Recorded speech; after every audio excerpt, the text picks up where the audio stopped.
Sports Beat Radio, presented by Andy Moore Honda of Bloomington. Looks over the middle, second guesses, fires, throws. Does he make the catch in the end zone? Yes! Touchdown! Oladipo to win it. Another one! Another one! Another one! Huge hole! He's at the 30! He's gonna go! 10, 5, touchdown! Jonathan Taylor! Worked out by Burke. Bounces into Cody. Puts it up. Scores! Now, from the Golf Club at Eagle Point Studios, here's your host, Jim Coyle. How's everybody doing? We've reached Hump Day. It's Wednesday. Another big day coming up. Looking forward to Dustin Schutte jumping on for a little bit. But Bob Kravitz will join us and the great Dane Fife. Looking forward to talking to him. I haven't talked to him on the show since he came back to Indiana. Looking forward to that. He is one of the great characters of IU basketball past.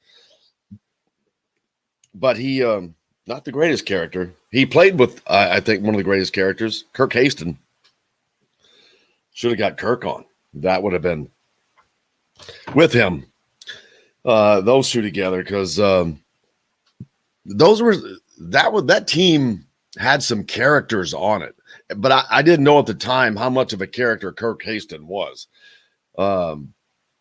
We kind of know Dane Fife, but Kirk is he's a funny guy. I mean, witty, quick, funny, and obviously very, very smart. Now in state legislature down in Tennessee.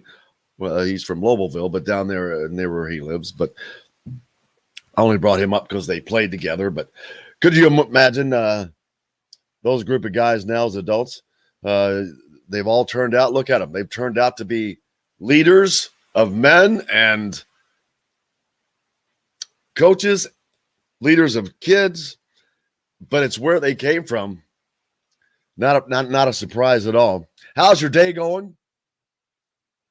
The weather is probably going to take a turn, it looks like. But the one good thing about that is it's taken the hot weather with it.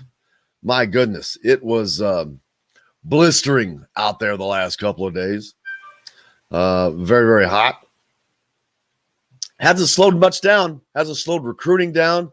Indiana gets another commitment on the football side of things.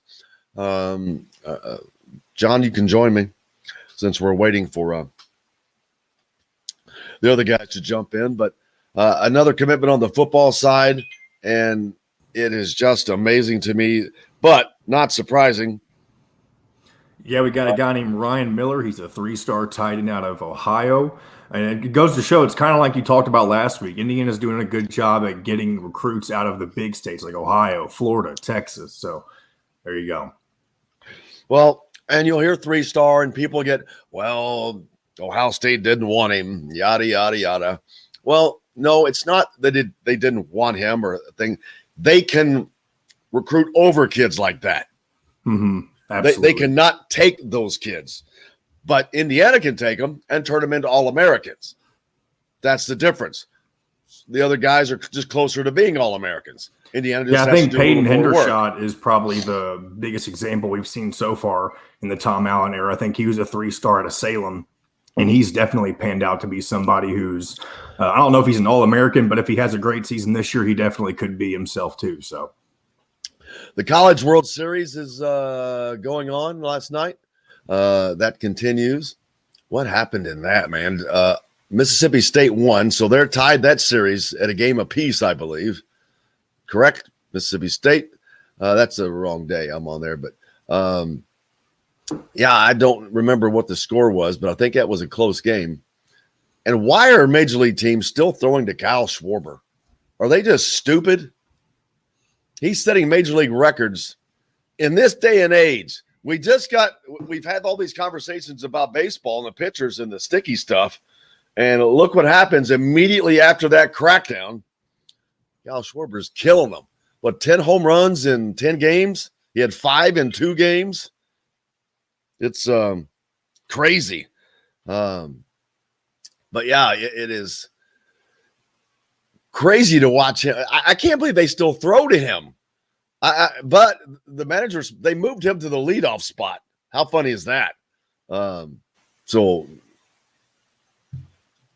very smart thinking. You're not going to want to walk your leadoff guy very often, but man, he's just been crushing it.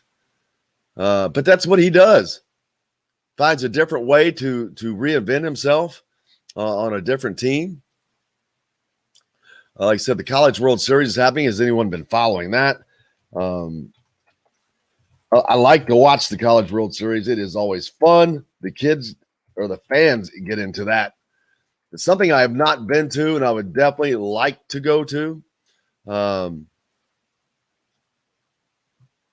that would be best to be covering IU, of course. So hopefully that comes around to a point. You don't see many Big Ten teams in the College World Series because most of these teams are going to see her from warm weather states. Just go down the coast to California, Arizona, across Texas, Oklahoma, the Southeastern Conference, Mississippi, Alabama, Florida, up the East Coast a little bit. If you'll look, the majority of the teams come from those areas. It is just a warm weather sport, and the facts bear that out. That's just how it is. But that's just always a good. Now we get to look forward. Well, this isn't done, but we get to look forward to the Little League World Series this year, which we did not get to watch last year, and so that's even more fun to watch than the College World Series for some people, me included. Sometimes those kids can be characters. I can't remember the one kid last year. He's kind of a chubby little kid, or the year before last when they had it last. And my name is so-and-so, and I hit dingers. That was his little intro to it. 10 minutes up on the Andy Moore Honda text line. I think TJD is ready and will be the first from IU to announce his intentions, I'm assuming, to go to the pros. Oh, NIL contract. Dwayne says hi. What college athlete, male or female, basketball or football would be the first to announce their new NIL contract? I don't know that. That would just be a guess. Who knows? Who knows? Are you talking about from Indiana overall? It's going to be interesting to see what that first thing is. That's what's going to be interesting to me. What is it? What is it going to be like? And who is a good question. But from this team, from the basketball team, well, yeah, who else would it be? He's the face of the team. But had this been 2 years ago, it would have been Lily King. She was the dominant star from Indiana University. She was a world star. She is a world star. And you heard Kevin Brockway, who will join us in a little bit, talked about, he did a piece with Lily. She talked about the hundreds of thousands of dollars that she lost not having this in place. So who's going to be the first? Well, I don't know, but what's it going to be like? That's what I want to see. What's that first name, image, likeness package going to be? Is it going to be doing some commercials?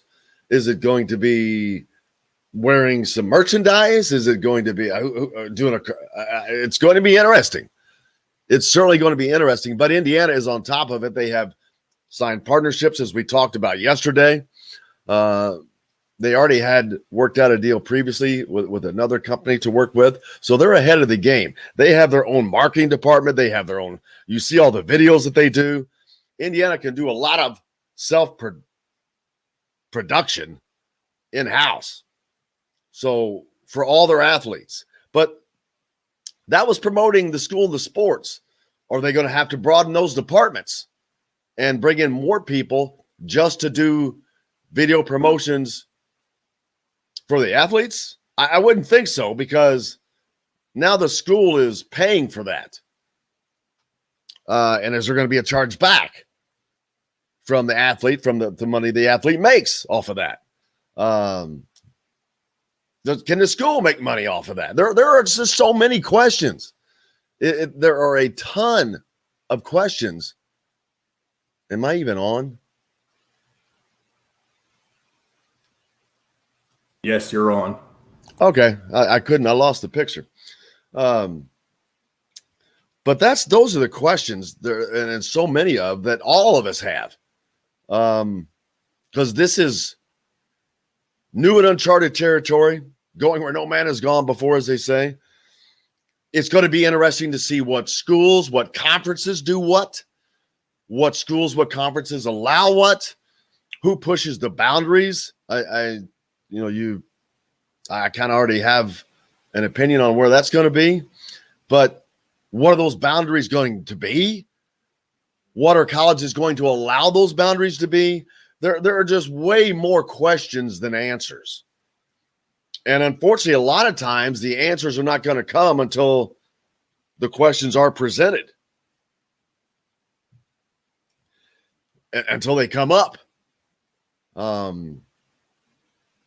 much is too much? And there's a lot of people who say, well, everybody should get something. Well, that's not real life. Not how it happens. They have the opportunity. Everyone has that opportunity now. So I don't think that that's going to be the case where it's shared. It's if you can move your name, image, likeness, you're going to be able to do it. If you can't, you can't. But I would think that some schools are going to try to put some things in place to make sure everybody gets something. That sounds weird to say and saying it that way, but well, look at Indiana right now. You look at the talent that they're recruiting in basketball. We'll go to the basketball. It's pretty deep. They've gotten much, much deeper. Well, all those guys, first of all, they want playing time. But you can go pretty deep on that roster right now with talent that I think that's going to be seeing the floor. So now you've increased your name, image, likeness pie on that. You got more guys that are fighting. Now you got guys that are fighting for dollars, so to speak. That's probably not going to be an issue, not with basketball, but on the football side of things, that's a whole nother can of worms, man. You've got 125 kids over there. They're only 85 on scholarship, but still 85. You're either going to have to know someone, be a superstar, or something along those lines. But you can have a guy who's sitting at the end of the bench, never steps onto the court of the field, but know somebody, could be making more than anybody. Lots of questions, not a lot of answers. We got to take a break. We'll keep trying to get them, though. We're back with more after this. We'll be right back to the Golf Club at Eagle Point Studios for more Indiana Sports Beat Radio with Jim Coyle, presented by Andy Moore Honda of Bloomington. Hey, Hoosier fans, I lost my my visual. You'll have to cut that out for the radio. Yeah, I made a note of it. Was this for a second? No, I couldn't find it. There it is. I thought I closed it by mistake. I closed a tab. Oh, okay. And I'm like, did I cut myself off is what I was thinking. Another thing that would have been interesting if you still had time, but I had to pop in for break. There was a report yesterday that, I don't know if you remember back in February, but Jaylen Williams, defensive back for the football team, was he had an OWI citation. Well, that same car that he got pulled over in originally was in some sort of situation yesterday, and it ran off. They didn't figure out who was in it, but the same car that he was in. And so there's a suspect that he could have been involved with that. Morning, Kevin. Morning. Just in time for the man that'll know, Kevin Brockway. No, Kevin, do you know about the whole Jaylen Williams stuff from yesterday, or the I don't know if it's an investigation or whatever, but the car that he was in in February where he got pulled over for an OWI, was found hit something yesterday and he ran off or drove off. You may not know what I'm talking about. Who knows? But no, I knew he had an DWI, but I can't remember where I saw that yesterday, but it may not have amounted to anything. Yeah. But I figured that's why that commenter commented that Jaylen Williams won't get a car. Oh yeah. No, he had the DUI in February. Yeah. Yeah, but what he's talking about is there's a hit and run. There was another car. It was the same exact car, but with that happened, vehicle. Yeah, with the same vehicle. Yeah. Yesterday. And if he gets caught, he's probably gone. He's probably off the team, I would think. If that was him. But they can't prove it's. They're not going to be able to prove it's him. Yeah. Has there been any arrest made or anything? Nope, not that I've seen. Was the vehicle reported stolen? Where was it? That wasn't me. The wasn't me excuse just doesn't fly. Wasn't me. Where did you see this on a message board or something? Or was it was someone on Twitter, and I can't remember who I saw it from. If I searched, I could probably find it, and I don't remember if it was a credible source or not. I just remember seeing it. Stuff always happens right before you go on vacation, you know. But it's that could be a second strike for him. I was going to look up the court records. Oh shoot! Sorry, we only got 5 seconds. I just noticed. My bad. Professionals in the art of food and drink. This segment is brought to you by Bubba's 33 in Clarksville. Pizza, burgers, beer.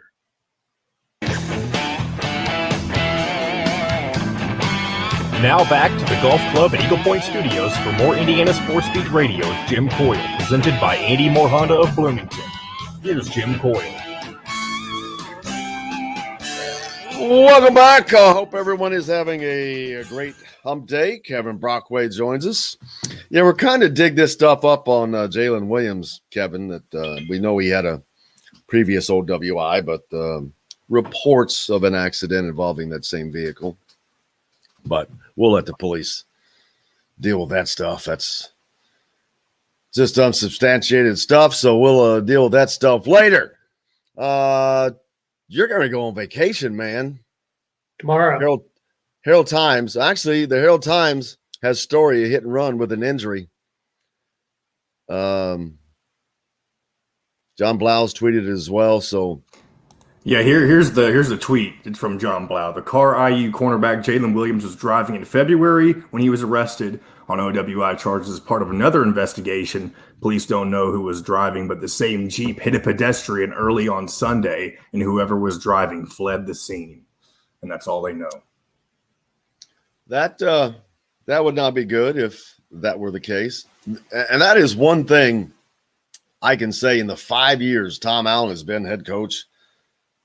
2 instances I can recall? This would be number 2. Only the second instance I can recall of, police getting involved in something.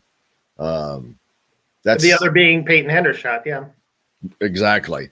You remember back in the day, and it didn't matter who, whether it was Miami or Oklahoma or any of the big football programs, Louisville, who were successful, then it was a constant barrage of football arrests.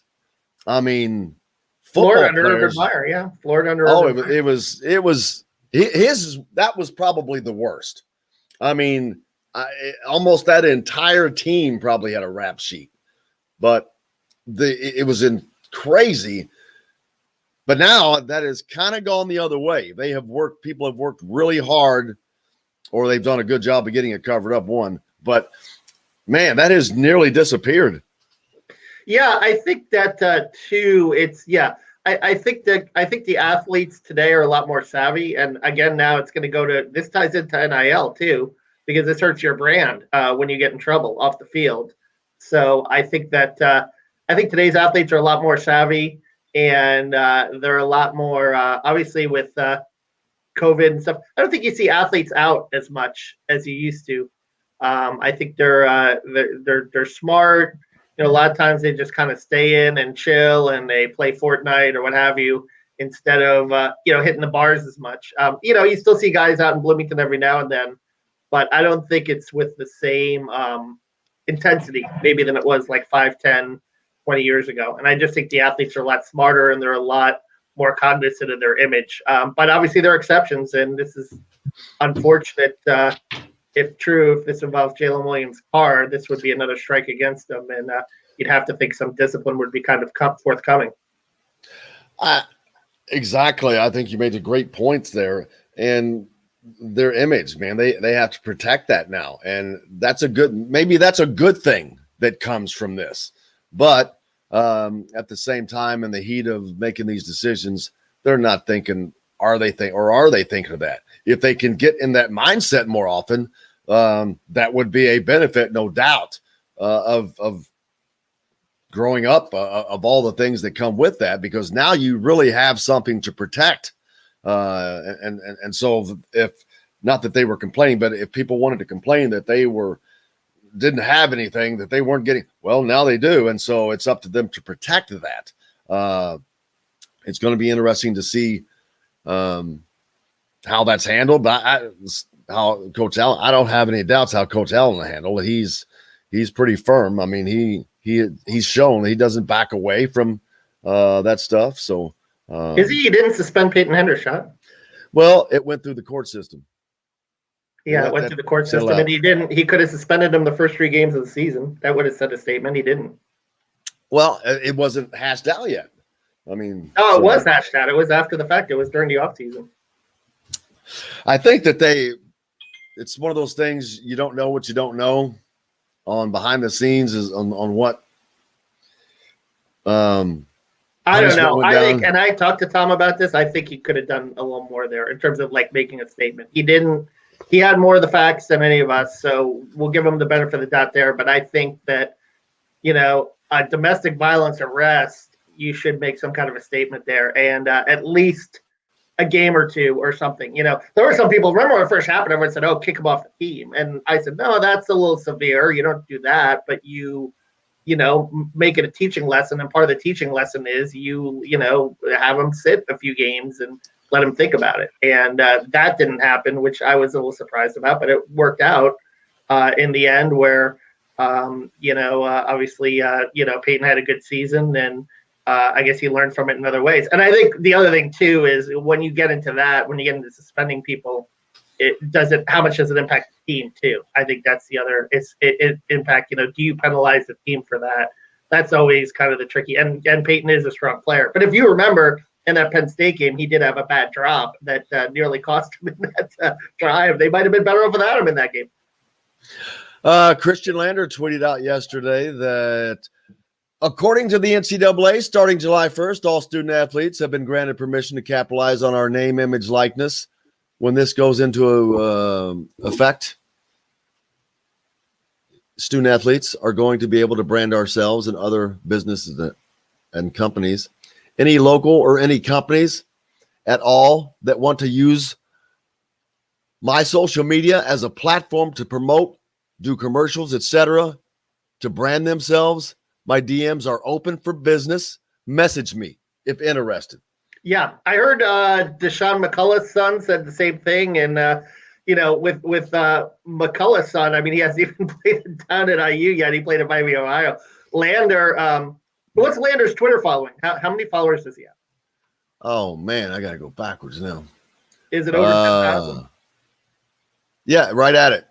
Okay, 10-4. So if you're at 10,000 followers, apparently this is according to Open Doors, you can set up a deal. I think it's 10 ads, $100 per ad, so $1,000. You can make a $1,000 deal if you have a Twitter following of 10,000 or more. So he can cash in on that. Get promoted ads on his Twitter account, and this is going to be a way. I looked up.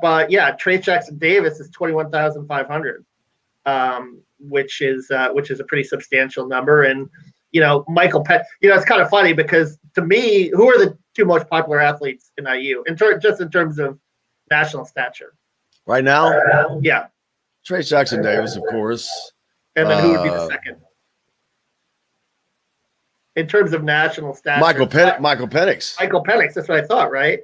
And I thought that too. But It just shows you about what a basketball state this is, right? Lander has 10,000 followers. You know how many followers Penix has?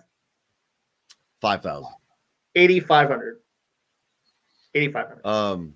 So yeah, it's any basketball player is going to be a lot more popular than a football player, despite the fact that basketball went 12-15 and football has made 2 straight January bowls, right? It's not based on achievement. It's just based on what the people want, you know? You weren't in Bloomington during the 6-25 season when Assembly Hall was packed.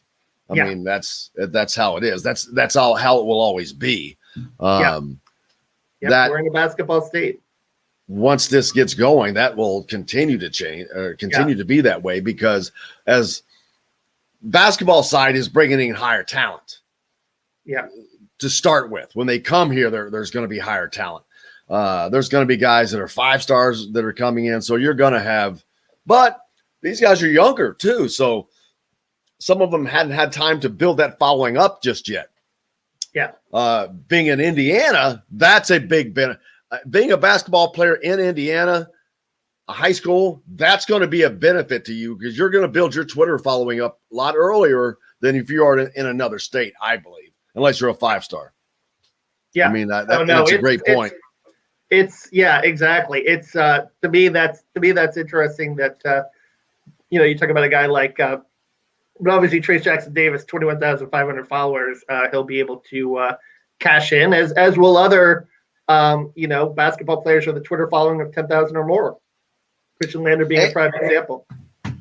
And it now it's not going to surprise me. You're going to see these guys being much more active on Twitter, because now they're going to use it's a vehicle. I mean, Twitter equals dollars. It's a vehicle for them. Yeah, you have to be savvy on it too. I think with regards to your brand and the importance of it, and it's going to be it'll be interesting. Although you do have some loudmouths, people like Trevor Bauer, whatever, you know what I mean. And sometimes they get the attention, and sometimes they get tweets too. But I think you still have to. And I think a lot of these athletes will be schooled on that kind of the maturity aspect of being on Twitter and building your brand the right way. Here's another thing I was thinking about too, right? YouTube videos, right? Remember the Antonio Brown situation a few years ago? Mm-hmm. The locker room is sacred. Although, listen, Tom Allen, they post his locker room celebrations. That's IU doing that. That's IU doing that. Yeah. What are going to be the ground rules on that? Like, who's to say like somebody doesn't have a cell phone in the locker room and post a celebration, they get a bunch of YouTube hits so that they can monetize it? Ed, there will be nothing on the jerseys. 0 added to jerseys. It won't be. There's no NASCAR action going on, so there will be nothing on the jerseys. Well, there is on the jerseys with. Well, I mean, other than Adidas, Big Ten, Adidas, that stuff, conference stuff. Does the school have to pay the players for pictures on program? Good question, actually. Actually, that's a great question. Now that as I stop to think about it, I'm sure they have language in there that there's certain things that they get to use them for, but I don't know this. I have not read any contracts, any agreements, so I don't know is my first answer. Now, guessing, I'm going to guess that the school said, "Hey, we're going to prop you up. They invested a lot of money in these kids, in these partnerships to help them." I'm sure that Indiana is also set up to, hey, we get to use you in the program and all that stuff and in our marketing. So I would think that there's give and take there. There has to be. It can't be a one-way street. Yeah, media guides too, because there are pictures in the media guides. That's a fascinating point. And then how much do you pay? Maybe you give them, well, what do you pay them? $5, $20, $100? I don't think. See, that. I think that's why I think they're going to work out an agreement, because that would be way, way, way too difficult. Now you're tracking and dispersing. You've just added 13. What are you now? Football? You're going to add 85 names, 85 cuts on program sales? So no, I don't. Well, here's what's going to That's why they have to have had. Here's what's going to happen if they have to pay them. This is what's going to happen, I think. Say if they have to pay them and it's part of the budget. You know who's going to be paying for media guides? You and me. That's how they're going to recoup it. They're going to say, all right, you want a media guide? $20 because we have to pay the players and they'll take it out of our cut. That's how they're going to work it out if they do have to pay for media guides or pictures for media guides. Yeah. The truth's still ready for basketball. Well, football's a little bit closer, man. There is Jaylen Williams want to get a car. Yeah, we saw that. Yeah. I think colleges would be exempt from paying their own athlete. No, I wouldn't. It depends. Depends on the situation. Good friend Bob. Hey, Bob, how you doing, brother? I went to college with Bob. Priller would have made bank. Archie Miller said this. I remember 2 years ago at the last Big Ten Media Days, Archie Miller talked about this was when this was still. Yeah. But what did he know about Priller? Tony says, I would expect schools to exclude themselves from having to pay their own scholarship athletes for use. Exactly. That's my exact opinion. Cheryl Star Sizemore says hello. If you need a home, Indy Home Pros, if you're looking for a home in the Indy or Bloomington area, make sure you look up Cheryl. Tim says, I think the whole NIL deal will cause jealousy. Why? Does it cause jealousy in the NBA, the NFL, the NBA, or Major League Baseball? I mean, it is what it is. It's called life, man. Guys, it's life. There's companies. Show, 18 to 21-year-olds, maturity, it's a little different. College athletes, brain not fully developed until you're 26. It's time to grow up. If you're going to be getting paid, it's time to grow up. And it's just, that's part of it. And if you can't handle that, then you don't deserve to get paid, is my opinion on that. Yeah. I asked Tom Allen about that. I did ask him about the jealousies, and his response was, basically you have to have a strong culture in the locker room, and you have to realize that if the team is successful and everyone gets the credit, and more of that will spread around. And he pointed to, the number of all Big Ten players at IU this past year as an example in football. Michael Niehaus hitting us up, asking us from Evansville. We're also on the ref there, Michael, each afternoon at 3 p.m. on 97.7, the ESPN The Ref. Asking, is there a lot of boys AAU tournaments open to the public, or is there a list? I don't know who has that. We generally know where they are, but I would guessing not a lot is going to be open to the public. Yeah. Parents, I think it's still, what was the Charlie Hughes? Was that just parent or relatives? Because media, I didn't ask because we didn't have a problem getting in.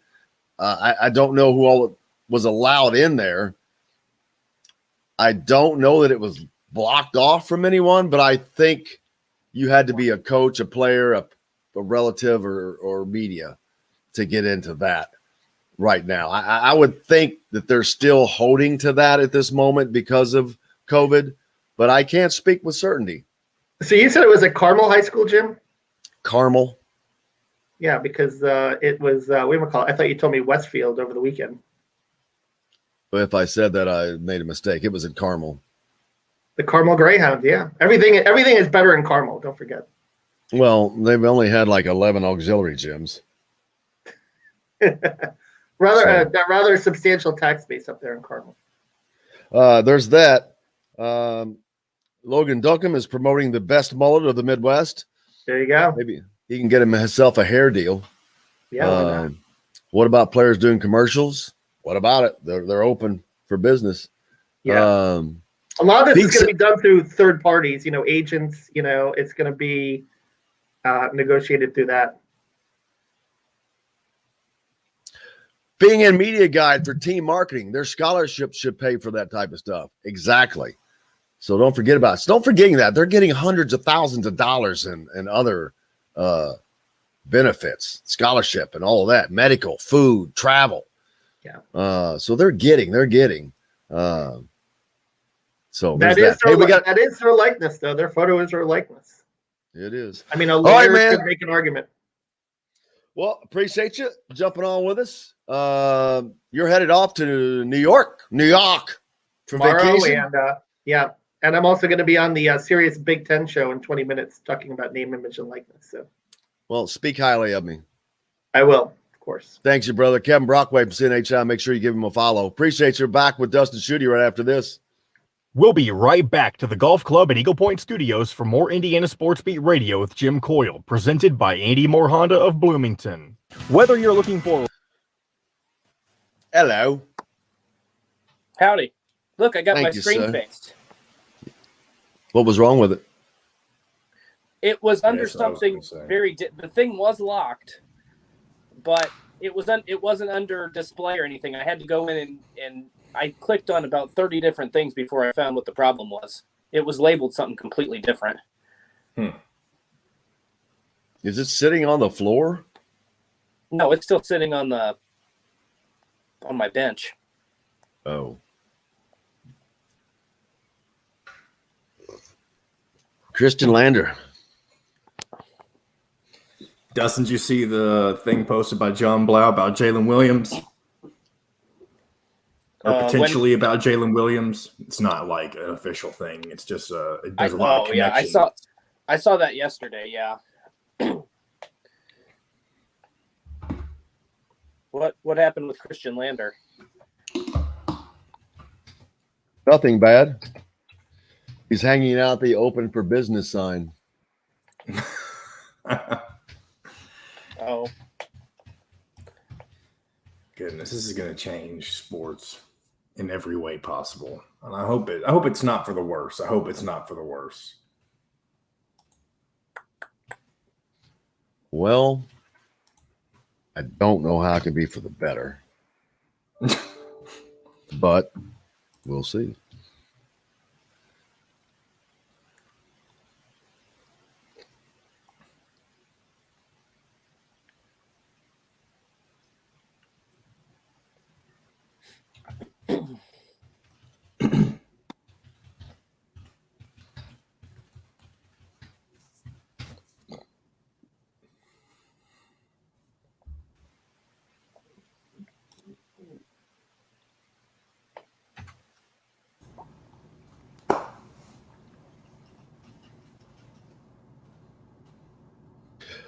How you doing, my friend? Thank you, sir. I appreciate you.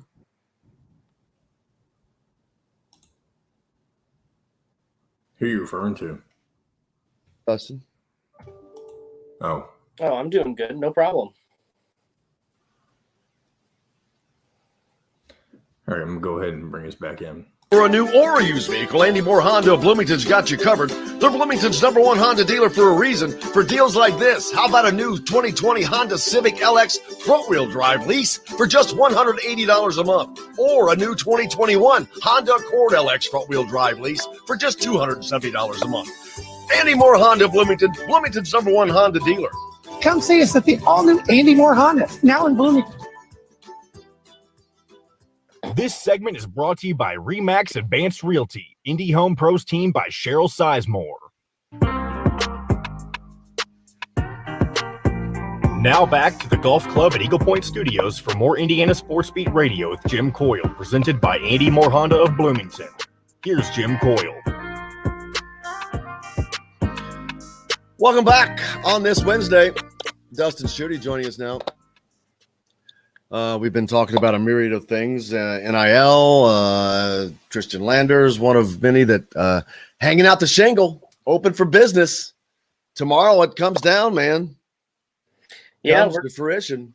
Yeah, we're gonna see a massive change in college sports, and the NCAA basically threw its hands up in the air, and they're gonna implement some sort of temporary policy before there's some sort of rule and regulation. But we've talked about on this show before, if the NCAA would have just gradually changed with the times rather than sticking to the 1960s, we're probably not going to see this type of sweeping change. It's going to be incredibly interesting to see how this changes the dynamic of college athletics, how it could change dynamics of locker rooms, recruiting. There's just so many different factors.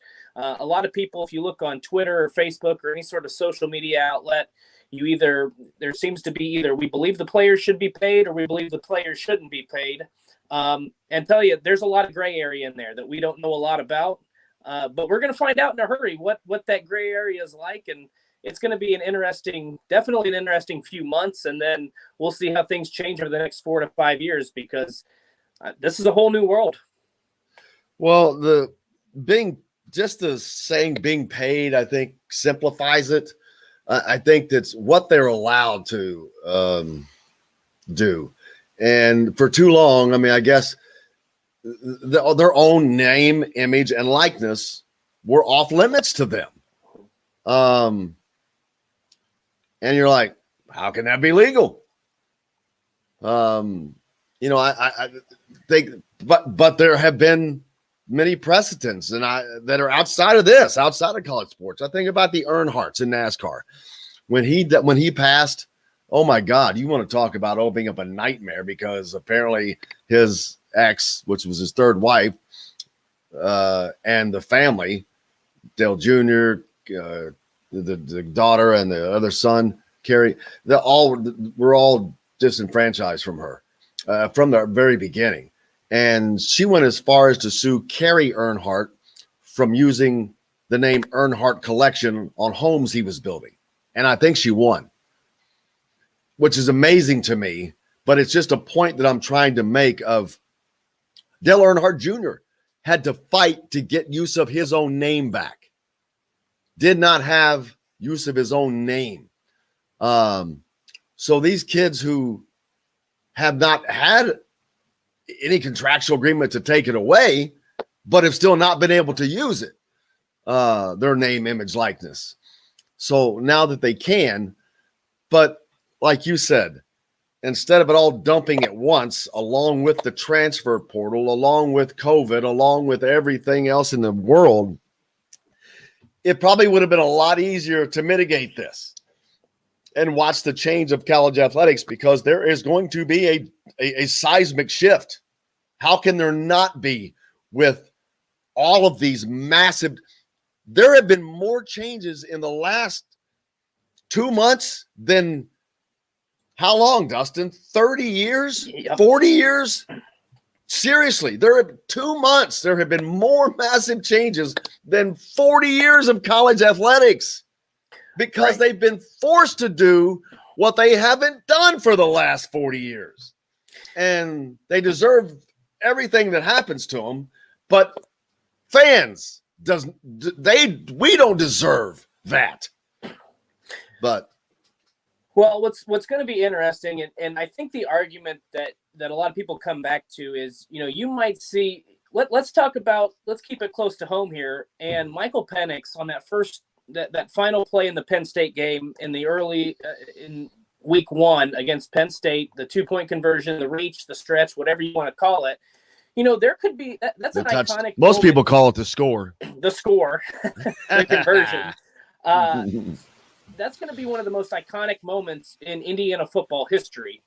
And you can see people are going to have portraits of that in their homes, just all kinds of different avenues you can go with that.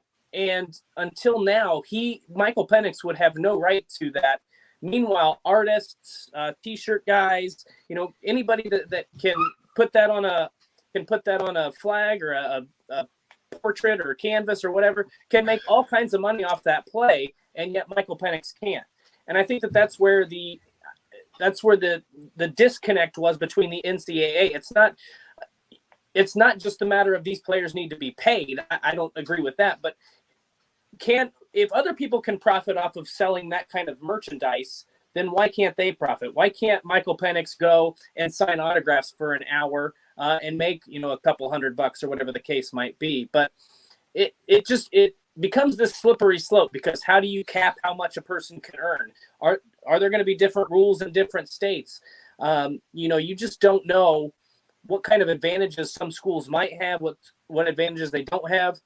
And you go back to look at the SEC. I mean, there's been all kinds of recruiting violations and allegations. No. You go to Tennessee and you look at the McDonald's bag, $100 of cash. No, not in the SEC. And so I don't believe it. I know the NCAA wants to put it's not supposed to be a recruiting advantage, but it absolutely is going to be a recruiting advantage. So they've swept this under the rug and tried to ignore it for so long that they were just not prepared for any of this.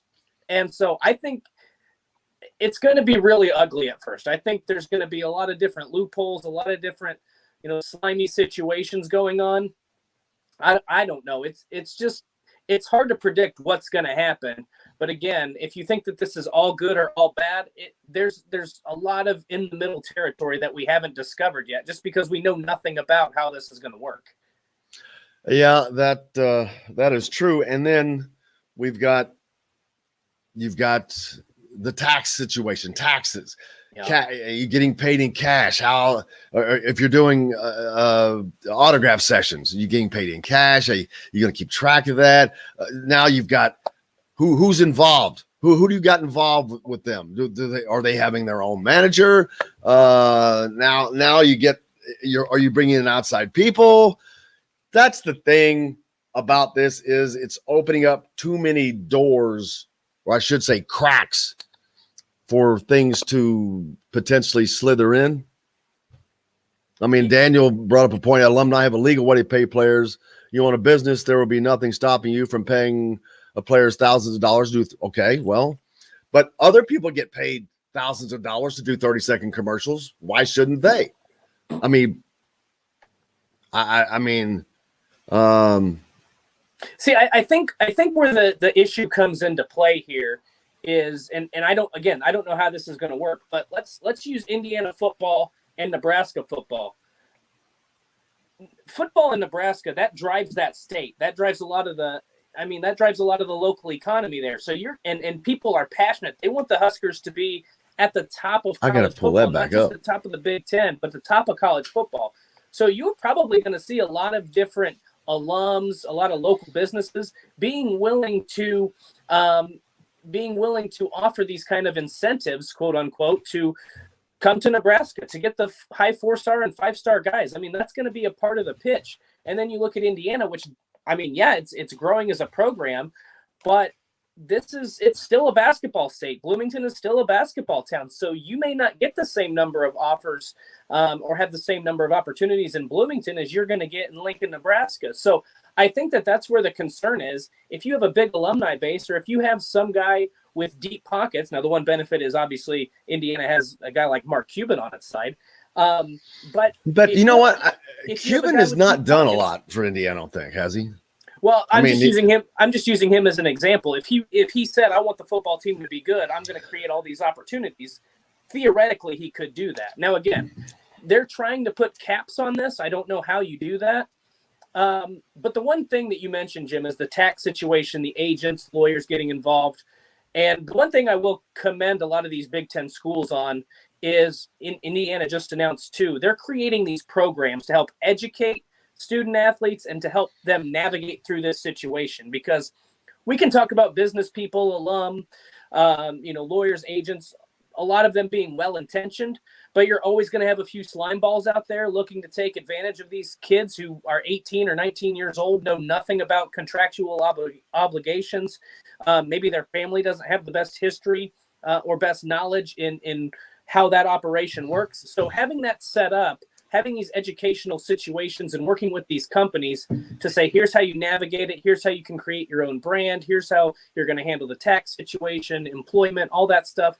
I think that's a really good move. And I think a lot of Big Ten programs, Nebraska was the first, I think Ohio State, Indiana, as I mentioned, there are a couple others I can't think off the top of my head that have implemented something like that. And I think that's a really positive step with NIL coming tomorrow. Yeah, and the NCAA knew that there was nothing else that they could do, so they just threw up the white flag, said, if you got it, use it. If you don't, use it anyway. I mean, that's the epitome of it's kind of like the marijuana situation in the United States. You've got 33 states, beyond half that have it legalized, and then the some that don't. That would be like saying, the federal government going, for those of you that got it, great. The rest of you, just go ahead and forget about the federal law. Go over it. States aren't doing that, but similar to that. But there's still we won't know the fallout until there is fallout. That's the unfortunate part.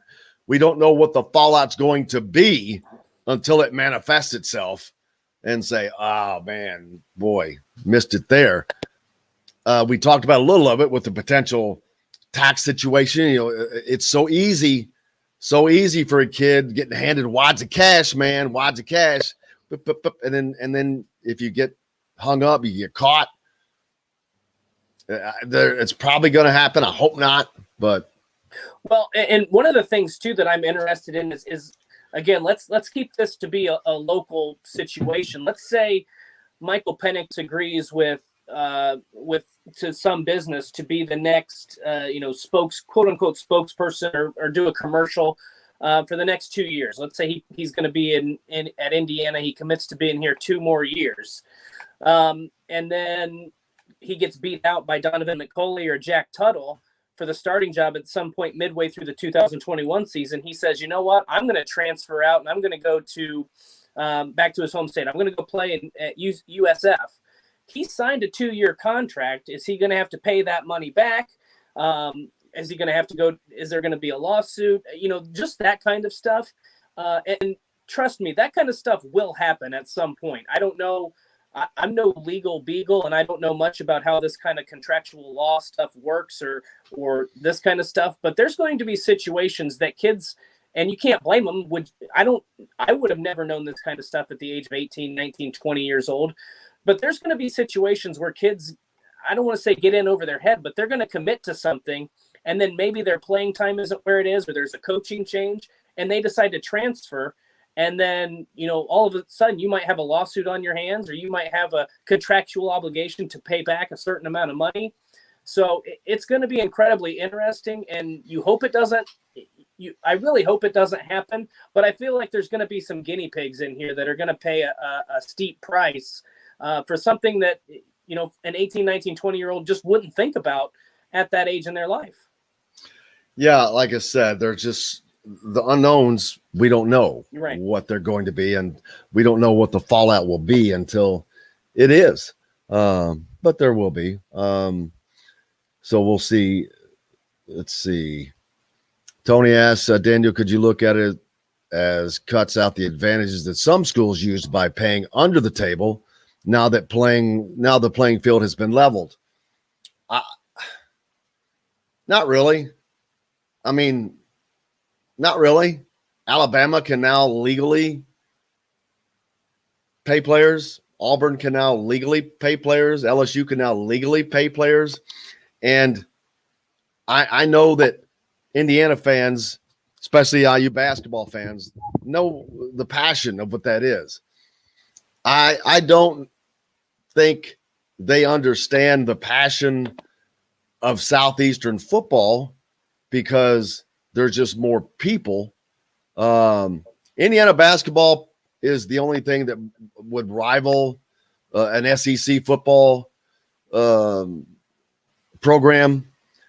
But is it equal, you think? Just because it's it's not the entire state, but it's probably half the state is IU thereabouts. Yeah. Whereas say in Alabama, man, that's probably 3/4. Yeah. I would say it's a good comparison, but a lot of people say that this might eliminate, the shady stuff that you see in recruiting. I don't think that's going to change at all. Guys who are going to cheat are going to continue to cheat. They're going to continue to try to pay players or offer them certain benefits under the table, because it's just how they operate. I mean, I legitimately don't think you're going to see the end of recruiting violations because of this. There's going to be more opportunities for student athletes to, for alumni or business owners or, local businesses to pay players and give them opportunities to profit off their name, image, likeness. But there might be, if you've got a 5-star running back, he might still get, a $50,000 cash offer as a quote unquote signing bonus. I don't think that that's going to go away. That's just my opinion. Jim Harbaugh had the quote, "You can't beat the cheaters." And while we don't know who he was talking about, people are going to continue to operate that way. I don't know how else to say it. If they've done it in the past, they're going to continue to do it. I don't think this. You think that? Yeah. Does anybody that thinks they're going to stop is crazy? Right. They're looking at what can I do more? How much more can I do? What can I? But how much more can the Alabamas and those do? I mean, they're getting the players. I mean, there's not a lot more other than give them more money. Well, who gives a crap? They already have the player. I don't care how much more that player gets. Doesn't matter. If he's already getting paid, what's it matter? Yeah, but I don't think Alabama is the one you're talking. I think you're talking more about people that have been accused. LSU, Tennessee, Ole Miss, people that are trying to get up to that Alabama's level. That's for Alabama to worry about. And Alabama, let's face it, and I've heard this before, and I kind of agree with it. Alabama, I don't think needs to pay players to go there. You look at the success, winning a national championship, you're going to get to the NFL. I don't think that you have to make it. You don't have to make any offers. But again, I'm sticking with the people that have been known to have been caught red-handed, basically, and that was Ole Miss, Tennessee, LSU, some of these other programs, and they're trying to keep up with the Joneses. They want what LSU or those teams want what Alabama has, and so that's where I think they're still going to be playing catch-up with this whole NIL stuff. So that's why I don't think you're going to see it go away. It may not be those specific programs, but coaches are coaching for their jobs. They're going to do whatever it takes to keep their job, and I think that that's why you won't see any of that under-the-table shady stuff go anywhere. Agents hiring, not agent, but CPA. Are you allowed to hire people like that? Because you're not allowed to hire an agent. Tim says NIL will hurt Kentucky basketball. That's why Mitch Barnhart sounded negative about it when asked. That's because they have to take a pay cut under this system, I think. We're back. I think Bob Kravitz is joining us next. We got to take a break. Dustin, I appreciate you, buddy, from jumping on. As always, welcome to stick around, but I think you got to go. You're heading off on vacation. Everybody's going on vacation but me. That's not, man. You're working too hard. Where you headed? We just have a big 4th of July. Got some family coming up. We got a big 4th of July celebration. So we'll I'll be around here, but I will. Well, we may see you Friday. I forgot. We may see you Friday. Who knows? Yep. You'll see me Thursday and Friday, and then Saturday, Sunday, and Monday. I'm gonna be relaxing, and I won't be radio ready on Monday. I'll just put it. Well, you know what? We're not gonna be radio ready on Monday either. We will. That's going to be a vacation day, so we're just for those of you, it's the best of. But we'll be back with more. Thanks. I will see Dustin the rest of the week and back with Bob Kravitz after this. We'll be right back to the Golf Club at Eagle Point Studios for more Indiana Sports Beat Radio with Jim Coyle, presented by Andy Moore Honda of Bloomington. Hey, Hoosier fans. All right. See you guys tomorrow. Thanks, buddy. Bob Kravitz. How are you? You do not want to play golf with me now, buddy. Are you playing well? I got it dialed in. Uh-oh, that sounds like trouble. Not the score, but and the funniest thing is, you know, everybody gives you this little tip, but I listen to most people. Tommy Zeller was telling me, you know, he's got my hands in front of the ball, and there was something else, but this one stupid tip that this one old man I play with, and it was just when I was taking the club away from the ball on any club, but mainly the drive because it's most obvious, I was just coming up, almost up right. Immediately. Right. And he said, sweep that thing as far back as you can. The very next shot, I hit about a 240-yard 3-wood, and I'm like, what the hell just happened? Yeah. But it works with my irons, and I'm like going, holy crap. But I still hit crap shots right every now and then, and that's just a complete lack of focus. But my God, it was so fun hitting the ball straight. I'm like, oh my God, this game could be fun. give it a week. Yes. I played really well. I had a couple of low 80s, and then I went right back in the crap. Yeah. I thought I found something, and then I didn't. Hey, I don't know what your schedule's like. Dane Fife's coming on at 10:30. Okay.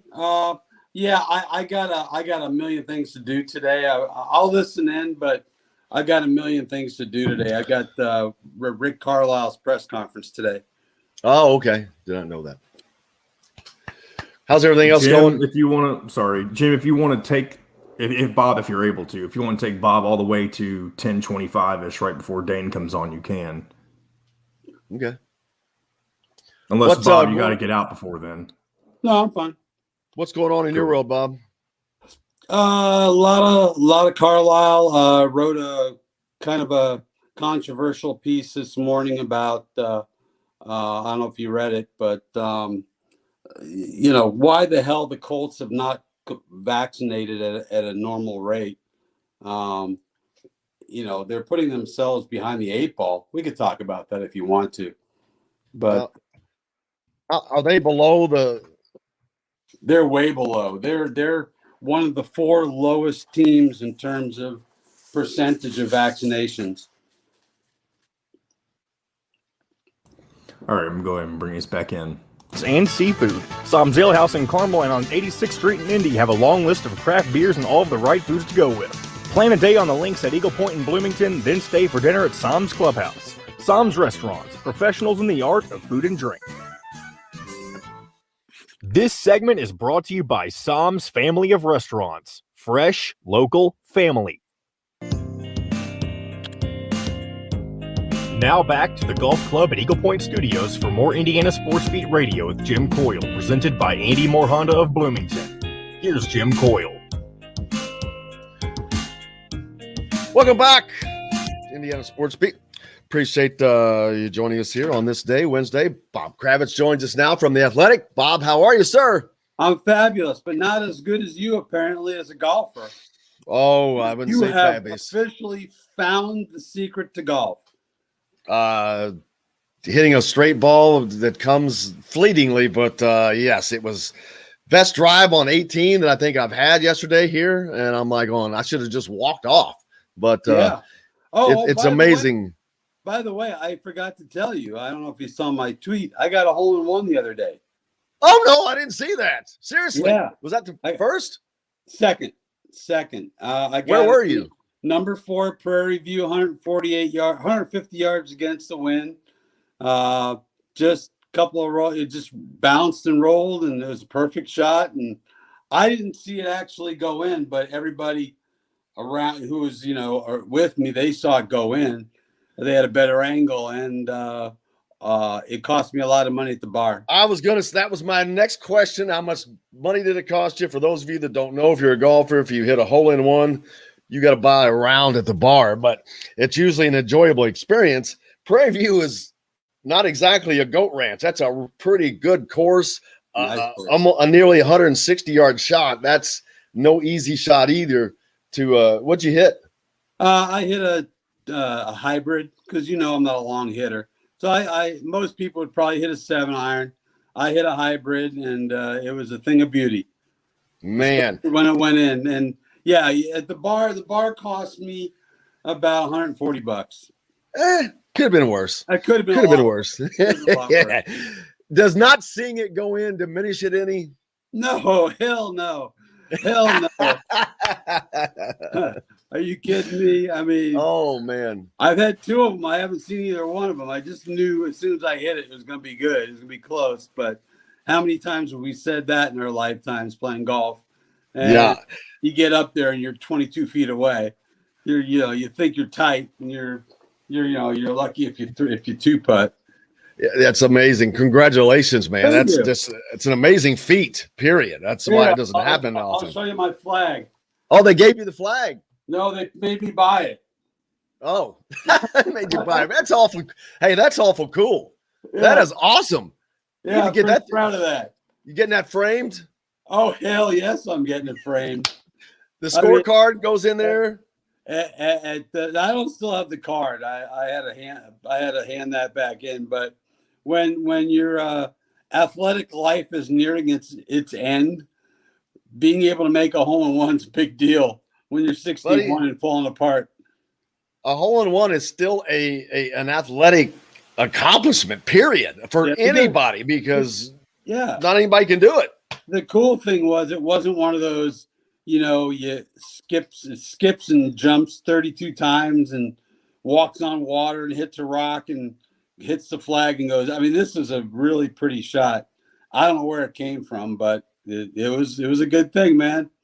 Awesome. That is amazing. I wish I could have been there to enjoy that. Congratulations again. That is just fun stuff. You got a lot of stuff going on. We were talking about name, image, likeness before you joined us because of all that is about to erupt. You saw Christian Lander has put out a tweet basically hanging out his shingle, open for business. Anybody that's interested, here I am.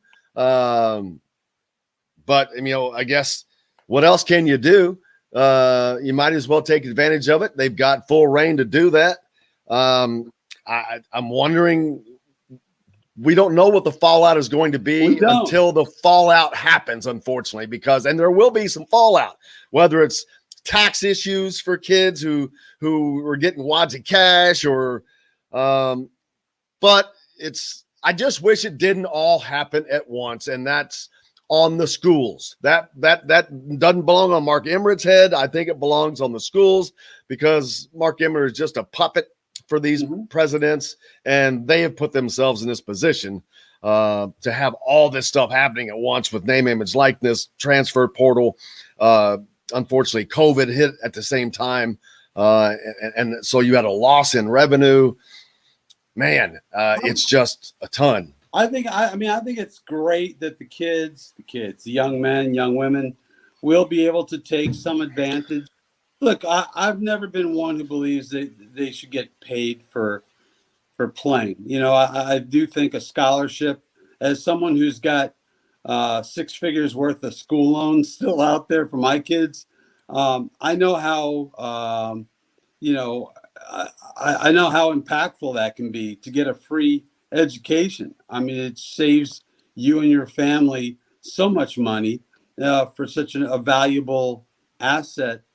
But, if these kids can make a couple of bucks on the side with name, image, likeness, I'm all for it. I think they give blood, sweat, and tears to their program. They're not allowed to do a lot of the things that I would have been allowed to do as a student journalist. So I'm excited about it, but I'm like you. I don't know what the unintended consequences are going to be, and there are going to be some unintended consequences. Yeah, I'll see offhand. Do you know how many Twitter followers you have? Roughly about 120 something thousand. Okay. Do you know what that would be worth to a student athlete? That's $1,000. Do I need to go back to school? That's $1,000 per 10. So there's 10. Did you say 120? About 123,000, something like that. So that's $12,000 a month, I think. A month?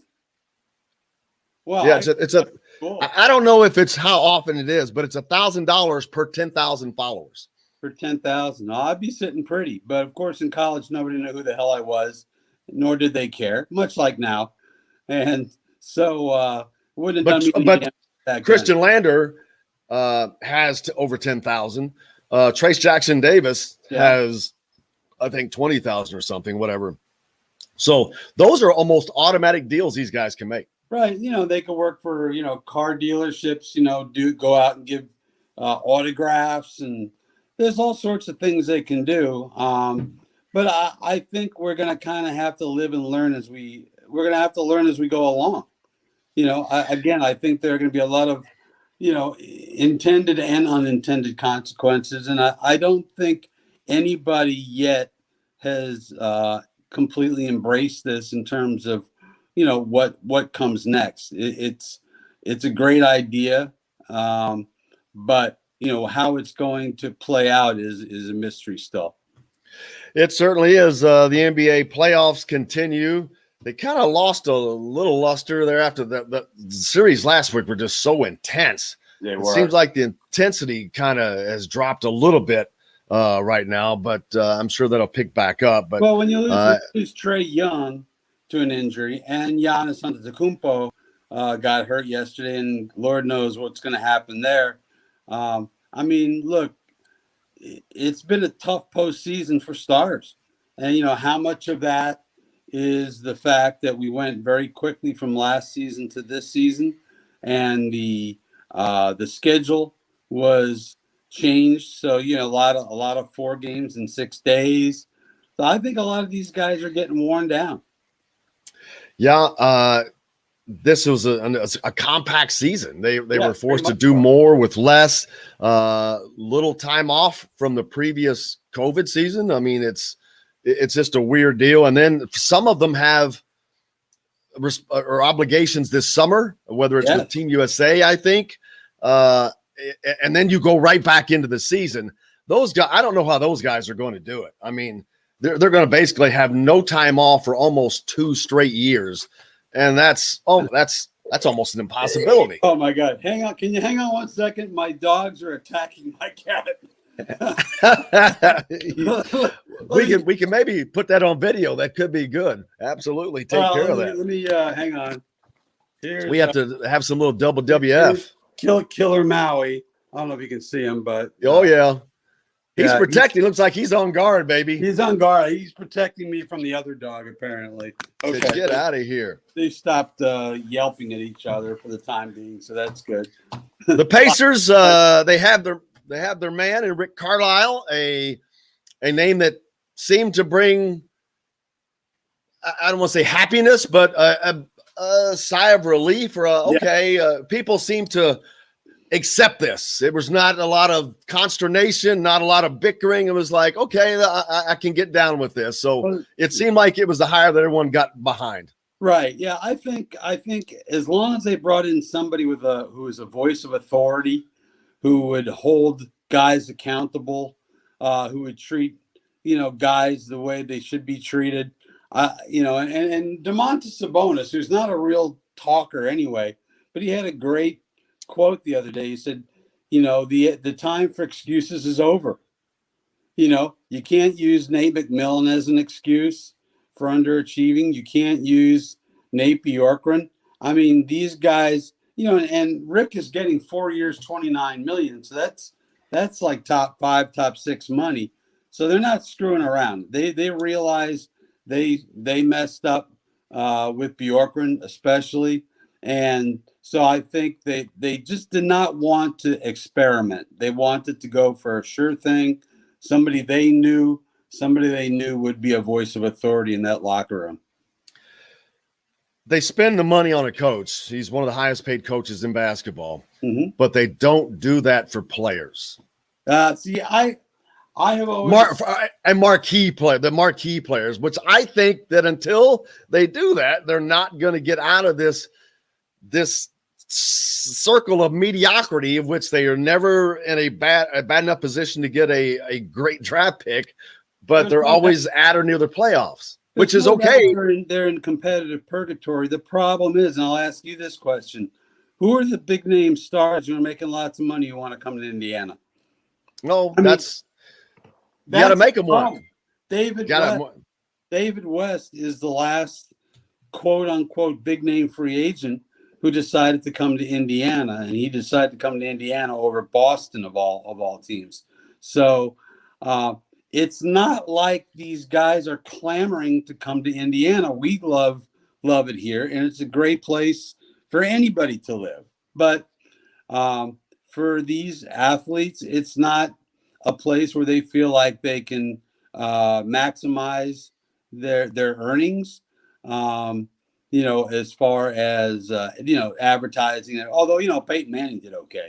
He worked here in Indiana, but, these guys want to go to bigger markets. They just do. They want different kinds of social life, and God bless them. That's their right. Absolutely. But there's this idea out there that Herb Simon won't spend the money. Who is he going to spend the money on? I would think that if you make a concerted effort and say, hey, it's probably going to be a little overpayment, but you got to get somebody in here. So you make a little extra. Then if that's the case, you have to make an extra effort, or you're just going to settle for this being what it is, which it's okay, but that's all it's ever going to be is okay. I mean, you got Utah, who maybe they got lucky with Donovan Mitchell, I'd say a little bit, or a lot, because I don't know that you expect the number 13 pick to turn out to be a top 2 pick, really. I mean, hell, he's a top 5 pick all day long now. You look at Victor Oladipo and Donovan Mitchell. Who would you rather have? No question about that to me. Yeah, right. So And they have the 13th pick this year if you get lucky, but that's just one part of the equation. 13th pick. That's hard to believe, but yeah, that's special. So yeah, but then, so now they got a right to make decision. Right. Devin Booker was a 13th pick. I mean, they need to get this right. And I think they're taking a great first step. And the fact that Herb was willing to spend the money on a coach tells me that he may very well be willing to spend money on players. I mean, Herb's not getting any younger either. He wants a championship. He's got one with the Fever. You know, he certainly wants one with the Pacers. That's his pride and joy, you know, as far as his sports holdings. I don't know. I'll be really curious to see how they handle the free agency of McConnell and McDermott. Because those are two guys who I think are really valuable players to a good team, you know, as far as your bench goes. And will they be able to retain those guys? Both guys say they want to stay. Football coming up, more closer than basketball. Colts kind of quiet all along their front. What's going on up there in Indianapolis? Well, to me, the big story, and it's one I wrote this morning, which is I'm catching all kinds of hell for, is that the Colts are among the lowest vaccinated teams in the National Football League. They are lagging behind virtually everybody. Excuse my dog. But he doesn't understand either. Why are they not getting vaccinated? I'm not getting no damn vaccination. Hell no. And you know the problem is that you're putting yourself at risk. You know, remember that game in late November when they didn't have Buckner, DeForest Buckner, or Danico Autry because of COVID. You know, do I think they'll handle it well? Sure, but you know, if you're not at the 85% threshold, you're living under circumstances you lived through last year, and that's not good for anybody. It's just not. You look at North Carolina State in the College World Series. Right.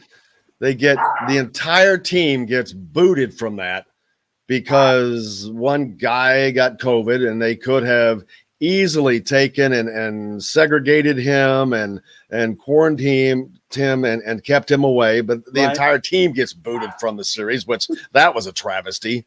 But this is way too much money, and I understand that. This is a conglomerate. I think that I don't know if it's legal to put you see some schools putting vaccination requirements in place. I don't know that. I don't think so. I don't know about colleges, but it just seems to me that if you have, you know, I don't want to get all political here, but because we've politicized mask wearing and taking the vaccination, which is bizarre to me. But, you know, if you're part of a team sport and, you know, you've got all these limitations now because you won't take something that's 96% effective, you know, to me, that's selfish. To me, that's absolutely selfish. And look, people can do what they want to do. It's a free country, I guess.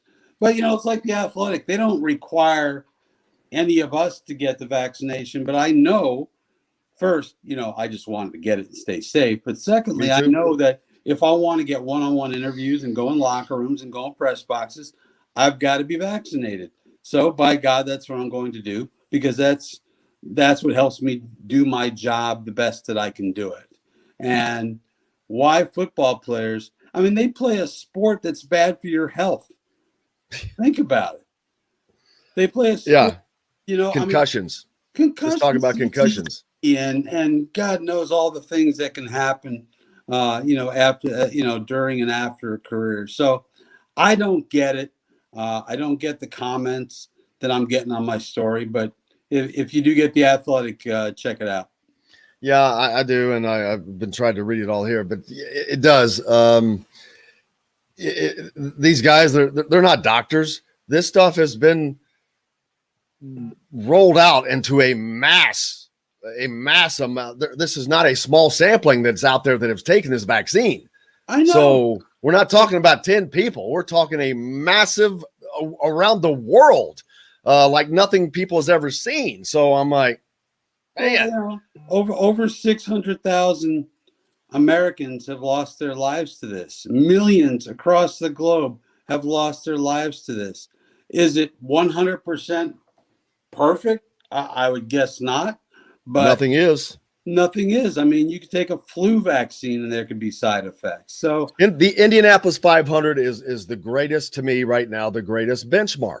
They had 135,000 people in there in May, and it was 19 COVID cases that confirmed cases that came out of that. 19. What? I'm not doing the math to tell you what percent it is, but it's minuscule. Right. And let me tell you, you're talking about people that are probably assuredly drinking, doing all that, and so, man, whether they're wearing masks is a question. I will guarantee you those people were not vaccinated. Right. Well, some were, some weren't. I mean, it makes no sense to me. Granted, I've had I had a bit of a health scare last year, so of course I was like, yes, get me in line. I want to take it. But even if you're healthy, I mean, even if you're healthy, why wouldn't you do something that will keep you, almost 98%, 96%, whatever it is, free of this disease? And especially if you're a member of a football team or a basketball team, now you've got to live under the same circumstances that you did in 2020, where you can't eat with your teammates, you can't go to the sauna, you can't go out to the bar, the restaurant with your guys. I mean, who wants to do that? I don't get it. Well, some of them did it without being vaccinated. They didn't care. They wanted to do that. But I know that you've got this story up right now that we're reading on the Athletic. Vacation this weekend of July 4th. No, I got Rick Carlisle. Rick Carlisle's press conference is this afternoon. So we'll be doing that, and I'll have a couple of Rick Carlisle pieces coming here in the next few weeks. We'll look forward to talking about that next week, brother. Hope you have a great, happy 4th of July. Thanks a lot, as always, buddy. Thank you, sir. Bob Kravitz joining us from The Athletic. Make sure you go there, check out his latest story on the Colts not getting vaccinated and the effects that is having. We've got a few more minutes before we're going to take a break. Dane Fife is going to join us next. Looking forward to that. Talking to Dane. Saw him on Sunday up at the Charlie Hughes, along with Mike Whitson and Kenya Hunter, as they were checking out many of the players up there. We won't be talking about any of them specifically per NCAA rules, but they weren't the only coaches up there. A lot of coaches as our Washington State flag gets its wave. Hello, Glenn.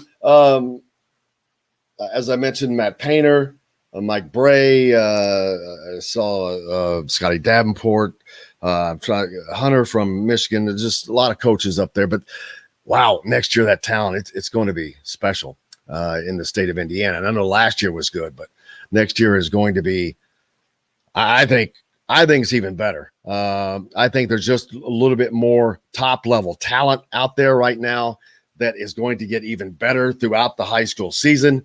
Man, Jalen Washington, Xavier Booker, that was a great matchup at that team. Both teams have other guys that are so good. As Jeffersonville has guys that are good. Carmel is good. But we got Dane Fife coming up next. Let's take a break. Back after that.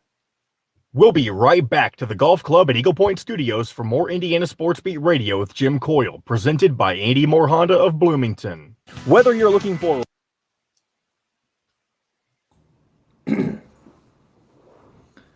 Yeah, I checked in with him during that segment, and he says he's got 10 minutes, which essentially he said 10:42 as well. So I guess technically that's 12 minutes, but excuse me. Oh, well, it should be a good few minutes. I'll make it good.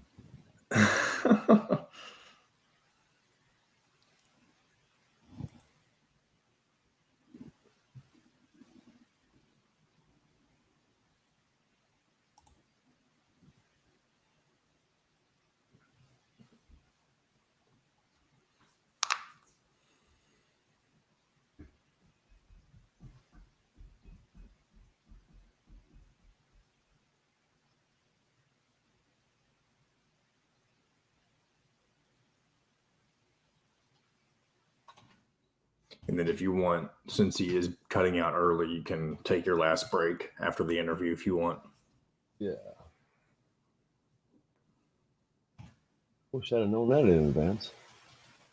I know. I figured he would have told you. Or maybe I just didn't know. Whenever you confirmed with him last night, I'm sure he just told you 10:30, right? Mm-hmm.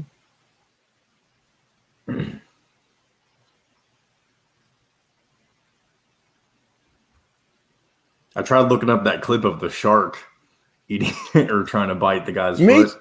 Me It's too. not a very good. Was, it's not a very good video. Is it recent? The only one I saw was from 2019. No. I saw one from. It was posted a couple hours ago. Holy crap! I gotta find that. It's not a very good. The video quality is pretty terrible. We'll find that later. Okay. Yeah, we can do that during the last segment if you want.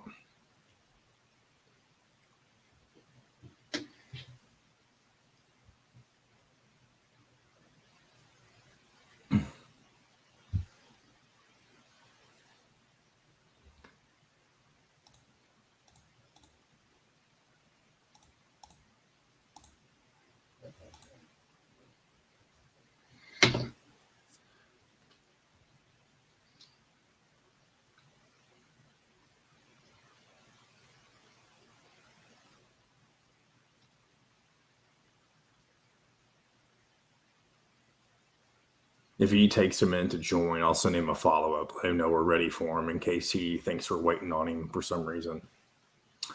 So I'm going to go ahead and bring us back in. Honda Accord LX front-wheel drive lease for just $270 a month. Andy Moore Honda Bloomington, Bloomington's #1 Honda dealer. Come see us at the all-new Andy Moore Honda, now in Bloomington. Today's guest is brought to you by Reynolds Family Dentistry of Sellersburg. You need $1 million smile for those championship photos, and that's exactly what you'll get with Reynolds Family Dentistry. Now back to the Golf Club at Eagle Point Studios for more Indiana Sports Beat Radio with Jim Coyle, presented by Andy Moore Honda of Bloomington. Here's Jim Coyle. Welcome back on this Wednesday. We've made it halfway through the week, and man, the weather sure has changed. It went from being 1,000 degrees. It felt we were on Mars yesterday and you walked outside, and then that front came through last night, and man, oh man, was that a needed reprieve and made a difference. And looking forward to that for the next few days as we wait for a good friend of the show, Dane Fife, to join us as he stays busy, as they are staying busy as a staff. As you see, more offer out yesterday. You get back over to there, the latest offer Indiana sent out to the Sensabaugh kid. I don't know, I keep losing my, 2022 Lake Highland, Florida wing, Bryce Sensabaugh had a very impressive spring and summer, resulted in earning an offer from Indiana on Monday. That offer just coming out. He's a 3-star prospect, ranked number 45 overall, the small forward in his class. His recruiting is taking off. He missed nearly all of his junior season due to a knee injury, but he's coming back. And in the past week alone, offers from Cincinnati, Indiana, Georgia Tech, Vanderbilt, Northwestern, Xavier. He already had offers from SMU, Stetson, Florida International, Florida Gulf Coast, and South Florida. But I watched Sensabaugh in person. I think it was Coach Rosemond. Yeah, Yasir Rosemond. And then he brought Coach Woodson to see him. This kid's big. He's 230, 6'6", 230. Following the event, IU head coach Mike Woodson extended the offer. He reached out shortly after, and there's a big story on the Hoosier.com. Alec Lasley talked to him immediately after all the offer. So all of that is there. As they had a great conversation, it looks like, and there's comments from Rivals National columnists on this kid. So it's, as I've said, the talent level is just going to continue to rise at Indiana. That is not a question. Before Indiana made offers, and they were basically hollow. That is no longer the case. And Dane Fife joining us now as he gets on here. Dane, how you doing, brother? Hey, am I okay on just microphone? I don't think. Well, he was. Well, we lost him there. But he'll get back on here in a second. But yeah, just the talent level is just going to be extraordinarily high. You're going to have to fight for minutes. The kids this year are going to have to fight for minutes. Hey, that's just how it's. There we go. You got your back. Yeah, you're fine with just a microphone. How you doing? Thank God. You should have all your customers thank the good Lord. That's right. They're true. And everything going well here. How's everything going for you personally? Welcome back to Bloomington, first of all. Everything's great personally. Family's down here. Bloomington's beautiful. It's been a little hectic with June because we haven't had kids on campus and we haven't recruited for basically a year and a half. So everybody around the country's cramming them in and recruiting and families alike. It's been hectic, and we're in Bloomington, and they're just really getting opening up and back to speed from the COVID impact. So, but things are going great. I saw it. I've seen it with football with this a quarterback that just got out of Texas. You could tell his interest was so. Once he got to campus, it was met with the staff. It was over. It was like bam. How much of a difference have you seen as a coach from the year that you went through of not having kids on campus to getting them on campus and the impact alone that makes? The aspect of face-to-face, it really allows coaches to learn more about potentially the impact that a player can have, and also strengths and weaknesses. When you think about our coach, Coach Woodson, it's really important for him to see body language and see a kid's personality as much as it is watching him play. And the important part is he gets to see him in person now too when they play, because we were just going off film, and it really was making it difficult for the staff and the players, the kids. So, but when you get them to campus, you get them to Bloomington. I tell you, there's just nothing better. I mean, I'm biased, yes, but it's just great people. It's just the kindness of Southern Indiana. You just feel so welcome and part of something special. Yeah, I agree. I mean, that's where I grew up as well, but it's been a great transformation to watch. And I'll be honest with you, it was awesome to watch this on the football side first during this go on with Tom Allen. It's been amazing. And to see the new staff come in on the basketball side and all the excitement that the fans are getting behind, it's just Indiana is on the potential of a golden era in sports, not just basketball or football. You've got the women's program that's doing extremely well, both soccer programs, baseball, of course.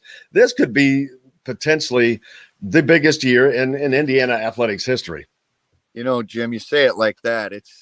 I never even thought about those types that, put everything together like you just did. And wow. I mean, it really is exciting. It's an exciting time for this school and the athletic department. And Coach Morin doing what the Hoosiers have done on the women's side, and then, like you said, soccer, baseball, and now Scott Dolson did a great thing. He kept Coach Allen here for a long time, and he recognizes and he let everybody know that football has to go. It's got to be the sport.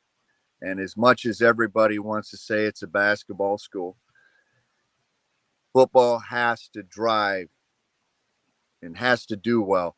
And we have to deliver for football as much as we expect football to deliver for Indiana. And it's got to go. And that's, I think, as exciting as things are, I think football being where they're at, we got to keep this momentum going. And we got to help all of us. We got to help Coach Allen and his staff as much as we help basketball. And, the other great thing is, like you mentioned, you got soccer, you got baseball, you got women's basketball. It's just a great time to be here. Yeah, and I know that the success of football is uber important to any school, but for Indiana, the one thing that I will say that basketball will always drive the train. It will always be the engine, which that's okay. It's a basketball state. It's in the DNA.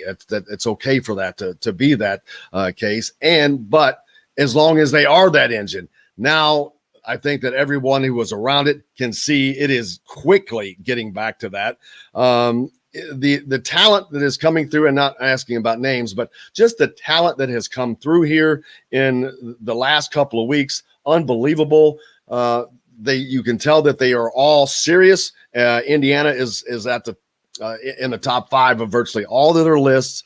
That wasn't the case before, especially for kids outside of the state where there was a problem. If you're inside the state, you have a greater familiarity with IU, of course, and a greater affinity maybe. But outside, they really don't care, and they have to be sold. And for someone who went to school here, how is it to sell that product to someone who has no familiarity? You know, Jim, the name gets us in the door. I've always felt like this, good or bad, a good team or bad team. Indiana's global, and so our foot is in the door. I think where we got to make our hay is we've got an unbelievable staff, but in particular, Coach Woodson has the passion for Indiana basketball that I think has been missing for a long, long time. And he tells it like it is. And the 34 years in the NBA is exactly what young kids and families, if that's the dream to get to the NBA, then Coach Woodson has some great perspective. Yeah, a little bit. Yes, Coach Woodson's going to have to do all these things to adjust to the college game. But in the end, he's wanting 3 things out of he wants 3 things for these young student athletes, these recruits. And it's education, it's your dream of playing in the NBA, and we're going to teach you how to make it in life and prepare you for life, for longevity. And aside from that, it's all fluff. It's all fluff. And I think people are really gravitating towards, they're really appreciating that, man, on one side of things, he doesn't understand all the rules and all these things that you can't do but I'll tell you what, it's hard to argue that he knows the game and he's done it, in his outside life, outside of basketball, and he's got it figured out. I mean, that's what he's selling. He doesn't understand all the fluff, and that's a beautiful thing. Yeah, he is very, very down to earth. You can tell he's just a pro coming from the NBA, being a pro. You mentioned Scott Dolson. If Scott Dolson is not AD of the year, that would be beyond travesty, because he has already, in my mind, earned AD of the year in a 3 or 4 month span, without question. I think he has set Indiana on. I mentioned those things about all these. He has set all those things in motion at the right time. And he's treated it like a CEO, but it has worked to perfection. So absolutely agree with you on everything about Scott. We talked about the talent you guys have brought through, the talent you have here right now. A lot to be excited about. I know you got to get off here soon. So the team you've got a lot of talent in place ready for this upcoming season. And we do. And I think that this was an NCAA tournament team the year before, the first COVID year, and we didn't make the tournament last year, and we should have. And there's a lot of responsibility to spread out. And I think what we have to do as coaches and former players in particular, and this is my goal, is we got to get everybody that gave everything to this program to really dig in and be there for these current players and to protect these current players. Instead of someone who wants to go on, do a radio interview and talk about what we're doing wrong as a staff and as a team, Why don't you go to Bloomington and sit down and talk with the staff, or let's talk with the players? And I'm talking about myself too, Jim. And when someone's talking bad about us, it's okay to defend us, because this is your squad, especially when they feel like they're out of line. And, we're out in these towns. Talk good about Indiana. Talk good about the team. Don't just let someone talk trash about our team and our program and our school. You don't have to fight them, but it's okay to defend them. And I just felt like too many people are allowed to pick at our team and pick at our program. And you can't control everybody, but these former players, managers, coaches here, they're in these towns, myself included. It's okay to defend. It's okay to correct somebody when they're wrong. And they'll pop off, but we can't just ignore it anymore, because the way the world works, especially social media and the sound waves, you get to say whatever you want with no accountability. And I'm not referring to you, Jim, but I think people in general, there's no accountability. And so, we got to fight back. We got to stand up for our program, especially when it's somebody that we know doesn't know what they're talking about. Yeah, I think a lot of the fan base sees the national media, for whatever reason, just has a different take. Maybe because Indiana's relevance has wavered up and down, but there's definitely a national bias. But then you mentioned the players. You got players from the Knight era, from Sampson and Crean and Miller, and now starting Woodson. So bringing those guys, because of the Knight era was so long, they were already together. And then you got a group those other three coaches that weren't. So getting those guys all back together as one, I'm sure, is a big goal of yours. For sure. And we're going to start with the reunion coming up. But you know what? I'd love to just see that we got really good momentum going with our current players, and they're really starting to understand. Coach Woodson's passion is just, you can't dispute it, and he has reason for it. I mean, the guy I was bragging about him the other day. This guy averaged 20 points a game as a freshman with no 3-point line. No, he was a battler. He didn't have to get back on defense, allegedly. No, I'm teasing, but this guy gave everything for this school, and now he comes back. And that's you too. I mean, you talk about, and that's true what you're saying about it, but that's having you there as well. Now you've got two of you, and a different version, and different versions that played for Coach Knight, because there were different versions of Coach Knight. Then one last question before I got to let you go. The girls, how's the conversion going? Do they got their candy striped pants yet? People are asking. I know that's going to be a little difficult chore to get done. It's still a battle. I think that my 8-year-old, I think I've been able to really, with some ice cream and Tic Tacs, we've been able to persuade her. But the oldest is still holding out. She wants the phones, but I'm not going to buy it. I'm gonna have it come organically, and her appreciation to be a Hoosier, it'll come. But I'm going to let her make her own decision. But I have confidence that Hoosier Nation will she'll warm up to him real quick. The reunion coming up, having a golf game, I'm sure. How's your golf game going? It's terrible. I'd like to say I'm retired, but I'm open to playing some scrambles and stuff. But don't expect anything miraculous, and probably won't be invited back. So it's a one-time thing. Well, buddy, I know that you got to go, but we appreciate you joining him. It was good seeing you last week, and I look forward to talking to you again before the season gets started. Okay, Jim. Thanks a lot. Appreciate you, Dane. Thank you very much. Bye-bye. Dane Fife joining us here on Indiana Sports Beat. Of course, assistant coach for Indiana Hoosier basketball program. And that all is going well for that program, for all the programs, as they continue to work hard here into the summer, getting those recruits in. John, we're up for a break. We have to take a break. Yeah, we can go ahead and take one. All right. We will do that and be back to finish out the show. We'll be right back to the Golf Club at Eagle Point Studios for more Indiana Sports Beat Radio with Jim Coyle, presented by Andy Moore Honda of Bloomington. Hey, Hoosier fans. I didn't want to keep him too long because I went over the 42 mark. Yeah, but I was also kind of thinking in my head, he showed up a few minutes late too. So I was like, I'll let you take it wherever. I know, but I didn't want to. He's got a schedule, I'm sure. Yeah. Well, and even if he doesn't, I still want to respect that. Yeah, of course. And I've got the shark bite video if you want to surprise Definitely yourself. Definitely want to see that. All right. It's not the best video, but you'll be able to get the gist of what's going on. It's pretty short too, so.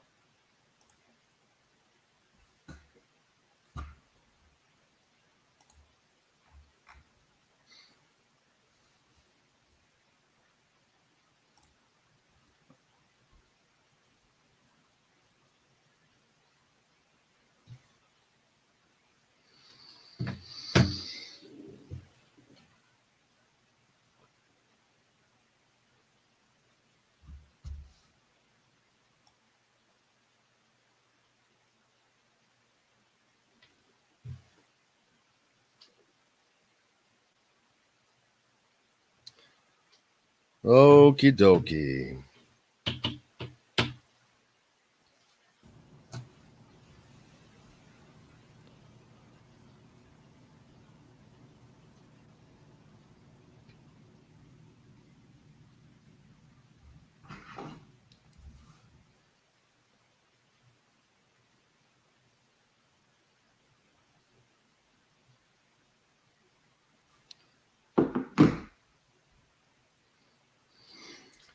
Oh, good goobity goop. Okay, I missed a bunch of stuff, comments over here. I've seen it. Where did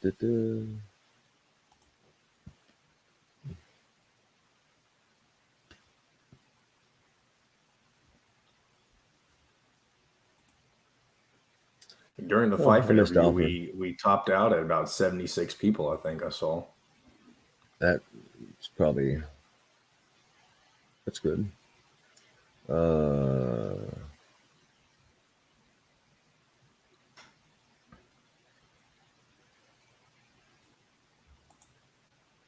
No, they can coach it.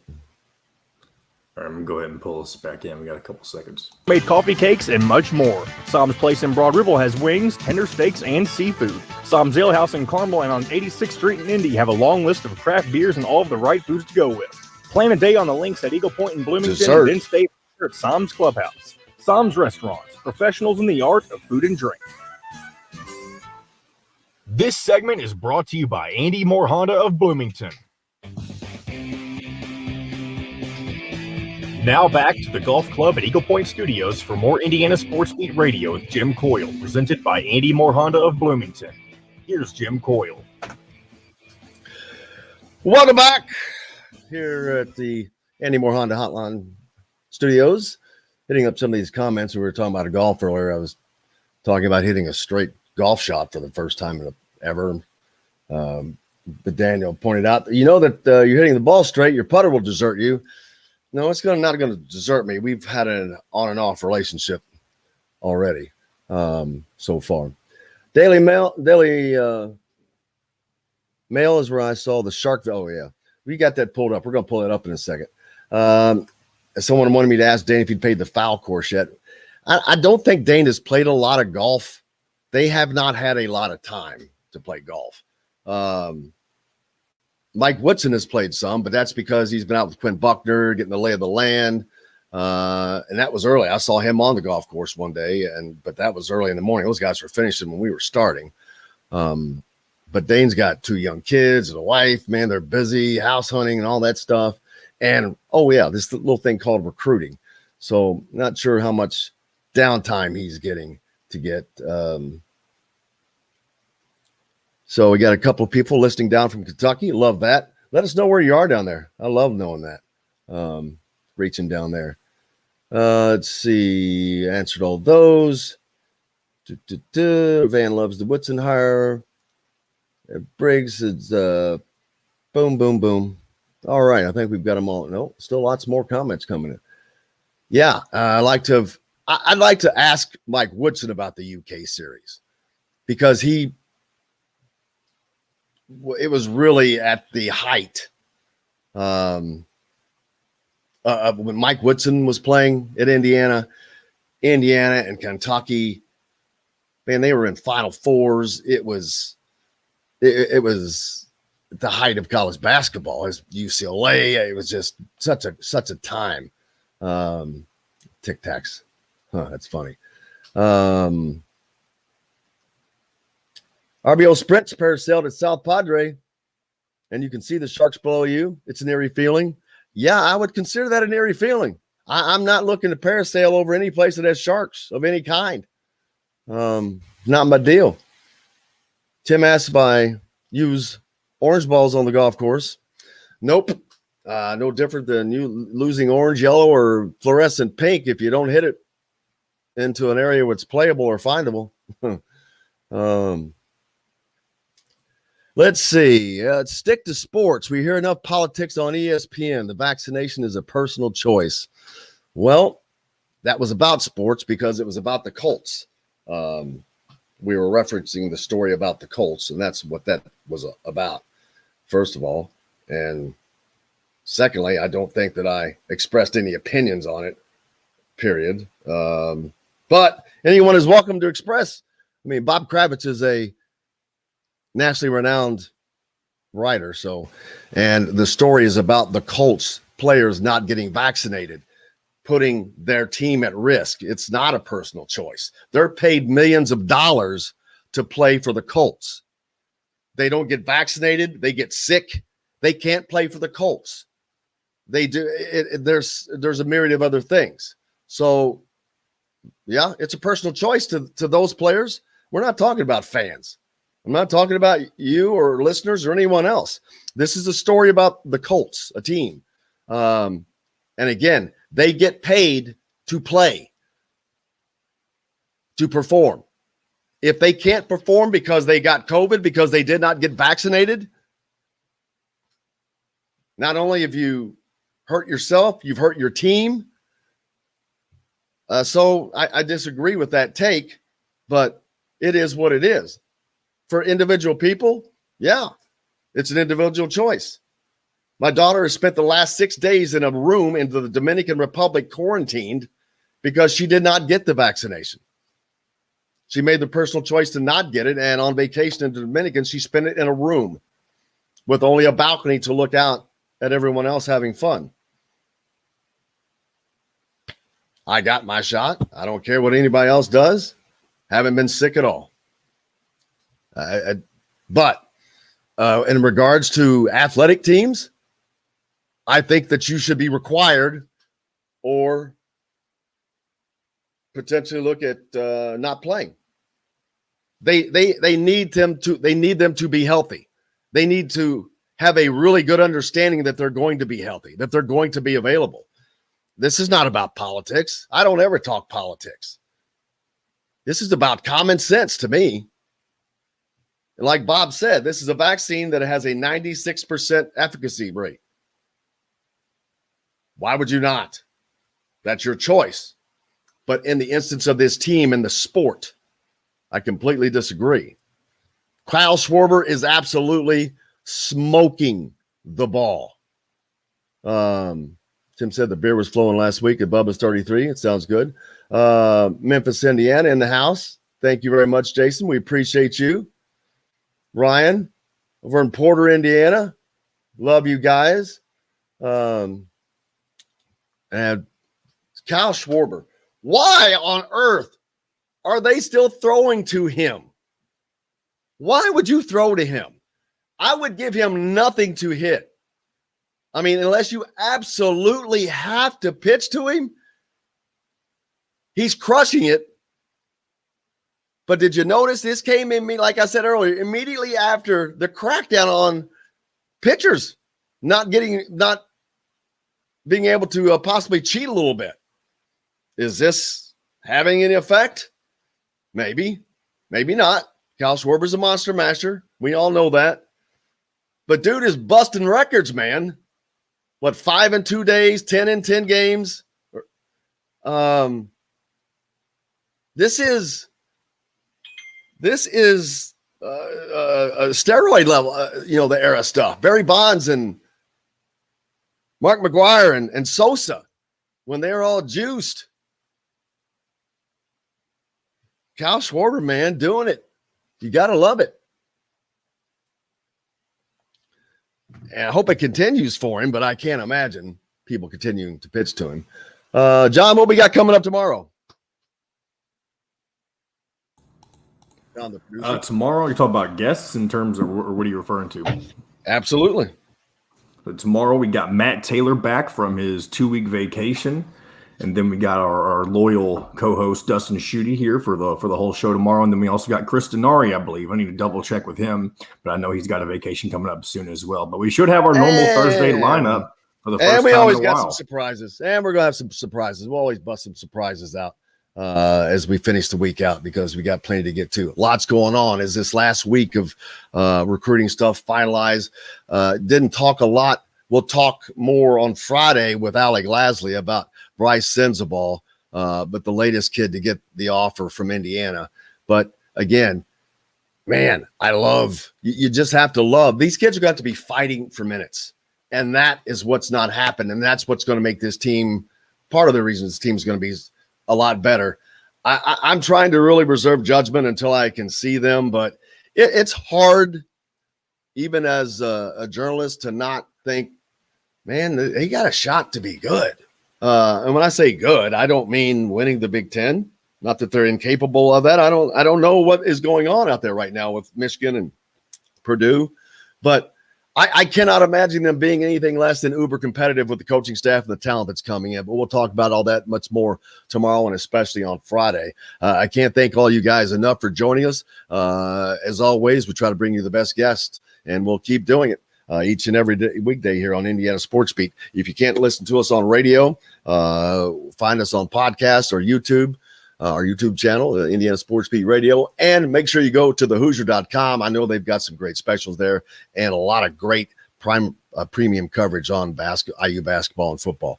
For that's going to do it for us today. Thanks a lot to the great Dane Fife, Bob Kratz, Dustin Schutte,